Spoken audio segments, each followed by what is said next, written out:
ఒక్కొక్క తల్లి ఈ లోకానికి ఊపిరిలు పోసిందండి.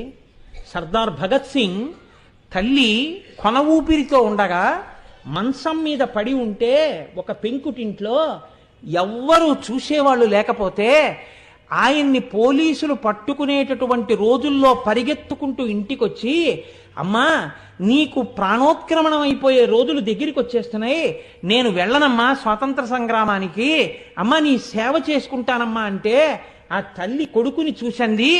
ఛీ దుర్మార్గుడా, నీలాంటి కొడుకుని కన్నందుకు ఇప్పుడే చచ్చిపోతే బాగుండనుకుంటున్నానంది.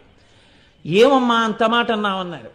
కొన్ని కోట్ల మంది దాస్యం అనుభవిస్తుంటే భారతమాత ఏడుస్తోందిరా, నీకు నాకు తల్లి ఆ తల్లి దాస్య శృంఖలాల్ని ఛేదించి వీరోచితంగా యుద్ధం చేయడం మానేసి అమ్మకి కాళ్ళు పట్టడానికి వచ్చావా? పడితే 3 రోజులు ఉంటాను, పట్టకపోతే ఓ పూట ఉంటాను.